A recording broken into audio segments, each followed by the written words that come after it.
നമസ്കാരം, ഋഷിഭക്തം ചാനലിലേക്ക് ഏവർക്കും ഹൃദ്യമായ സ്വാഗതം. ഇന്ന് നമുക്ക് കുംഭക്കൂറുകാരുടെ സമ്പൂർണ്ണ പുതുവർഷ നക്ഷത്രഫലത്തെ പറയാം. 2025 കുംഭക്കൂറുകാർക്ക് എങ്ങനെയുണ്ടാകും എന്നുള്ളതാണ്.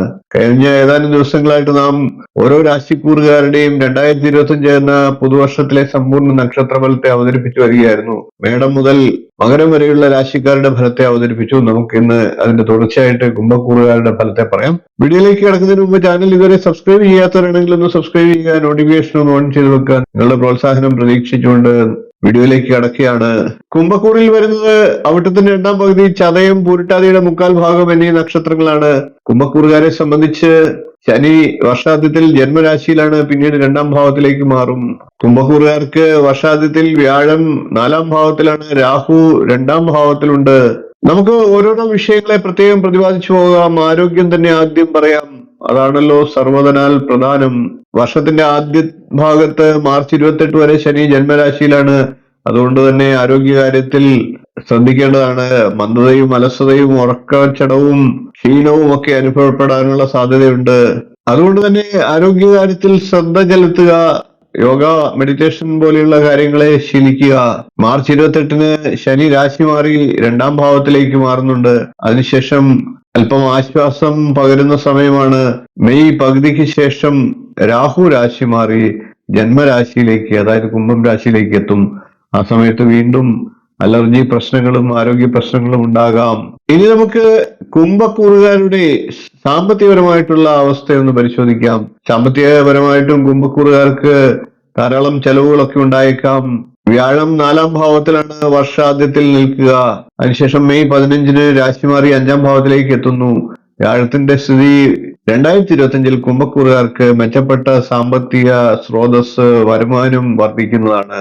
എന്നിരുന്നാലും 2-ാം ഭാവത്തിൽ രാഹുവും ശനിയും ഒക്കെ മാറി മാറി വരുന്നതിനാൽ അധികമായിട്ടുള്ള ചെലവുകളും ഉണ്ടായേക്കാം. 2-ാം ഭാവാധിപൻ 4-ാം ഭാവത്തിലാണ്. ധനകാരകനായിട്ടുള്ള വ്യാഴം 12-ാം ഭാവത്തിലേക്ക് ദൃഷ്ടി ചെയ്യുക മൂലം ചെലവുകളൊക്കെ വർദ്ധിച്ചേക്കാം. വരവ് വർദ്ധിക്കുന്നതോടൊപ്പം തന്നെ ചെലവിനെ നിയന്ത്രിക്കാൻ പഠിക്കുക. കുംഭക്കൂറുകാർക്ക് അത് ഭാവിയിൽ പ്രയോജനം ചെയ്യും.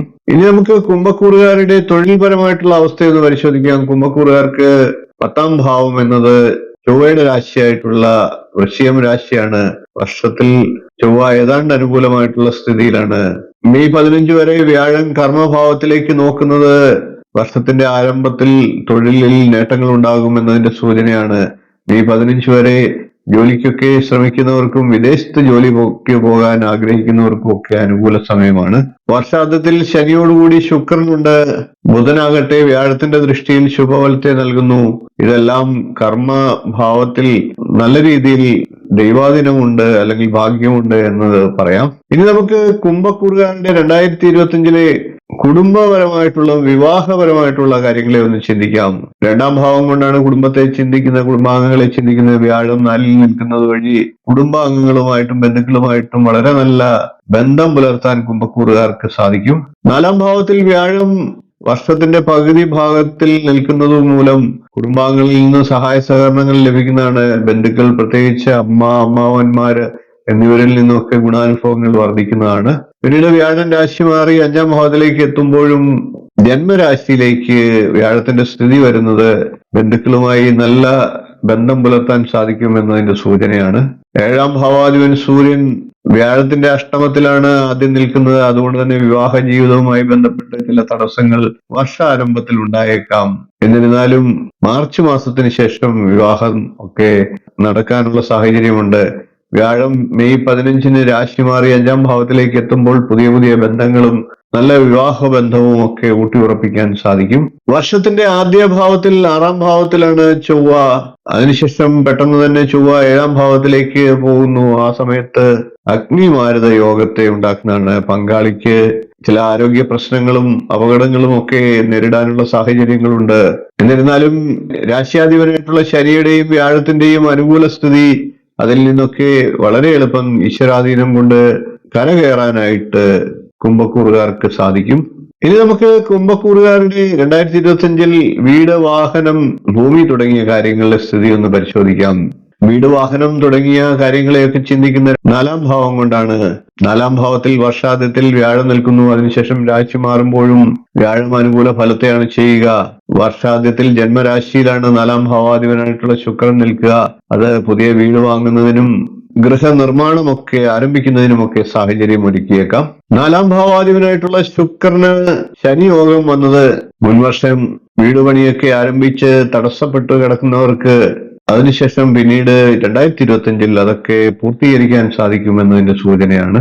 അതേപോലെ തന്നെ വാഹനം വാങ്ങാൻ ആഗ്രഹിക്കുന്നവർക്കും വീട് വാങ്ങാൻ ആഗ്രഹിക്കുന്നവർക്കും ഭൂമി വാങ്ങാൻ ആഗ്രഹിക്കുന്നവർക്കുമൊക്കെ കുംഭക്കൂറുകാർക്ക് 2025 അനുകൂല വർഷമാണ്. കുംഭക്കൂറുകാർക്ക് വർഷാദ്യം ചൊവ്വ 6-ാം ഭാവത്തിൽ നിൽക്കുന്നുണ്ട്.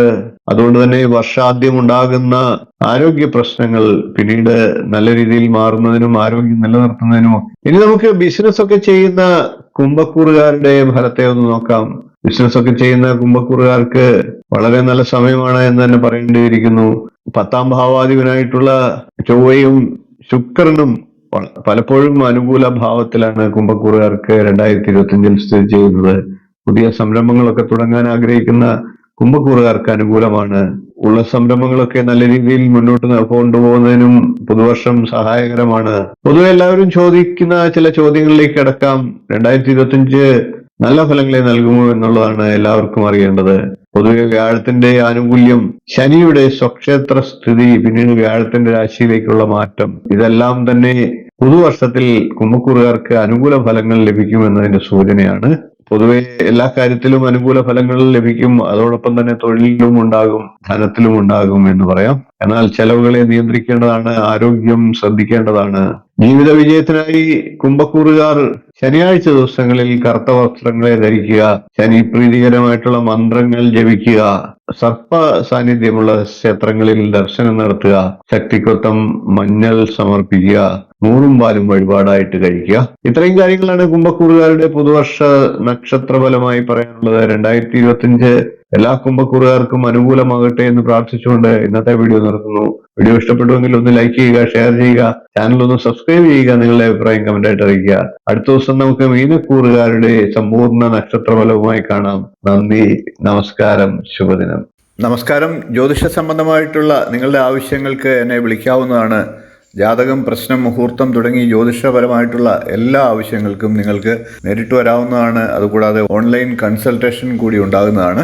നിങ്ങളുടെ കുട്ടികളുടെ ജാതകം പരിശോധിച്ച് അവരുടെ വിദ്യാഭ്യാസം, അവരുടെ വിവാഹം, തൊഴിൽ എന്നീ കാര്യങ്ങൾ അറിയുന്നതിന് തീർച്ചയായിട്ടും നിങ്ങൾക്ക് ബന്ധപ്പെടാവുന്നതാണ്. അതേപോലെ തന്നെ വിവാഹ സംബന്ധമായിട്ടുള്ള കാര്യങ്ങൾക്കും പൊരുത്തപരിശോധനയ്ക്കുമൊക്കെ ആയിട്ട് ബന്ധപ്പെടാവുന്നതാണ്. ഗൃഹനിർമ്മാണം തുടങ്ങി നിങ്ങളുടെ ജീവിതത്തിലെ പ്രധാനപ്പെട്ട ചടങ്ങുകൾക്കൊക്കെ മുഹൂർത്തം കുറിക്കുന്നതിന് എന്നെ ബന്ധപ്പെടാവുന്നതാണ്. നേരിട്ടും ഓൺലൈൻ കൺസൾട്ടേഷനും ഉണ്ടാകുന്നതാണ്. ജാതകം എഴുതണമെന്ന് ആഗ്രഹിക്കുന്നവർക്കും നേരിട്ട് വിളിക്കാവുന്നതാണ്. ഓൺലൈനായിട്ട് അയച്ചും കൊടുക്കുന്നതാണ്. കമ്പ്യൂട്ടർ ജാതകം തയ്യാറാക്കിയും നൽകുന്നതാണ്. നിങ്ങളുടെ ഏത് പ്രശ്നങ്ങളും പ്രശ്നചിന്തയിലൂടെ കാരണം കണ്ടെത്തി പരിഹാരം നിർദ്ദേശിച്ചു തരുന്നതാണ്. കൂടാതെ വാസ്തു സംബന്ധമായിട്ടുള്ള കാര്യങ്ങൾക്ക് ടൈറ്റിൽ വന്നും കൺസൾട്ടേഷൻ ചെയ്യുന്നതാണ്. അതുകൂടാതെ തന്നെ ഓൺലൈനായിട്ടും കൺസൾട്ടേഷൻ ചെയ്യുന്നതാണ്. ഏത് ജ്യോതിഷം, വാസ്തു തുടങ്ങിയ ഏത് വിഷയങ്ങൾക്കും നിങ്ങൾക്ക് എന്നെ ബന്ധപ്പെടാവുന്നതാണ്. ഓൺലൈനായിട്ടും നേരിട്ടും ബന്ധപ്പെടാവുന്നതാണ്. എന്റെ സേവനം നിങ്ങൾക്ക് ആവശ്യമുണ്ടെങ്കിൽ തീർച്ചയായിട്ടും താഴെ കാണുന്ന നമ്പറിൽ ഒന്ന് ബന്ധപ്പെടുക.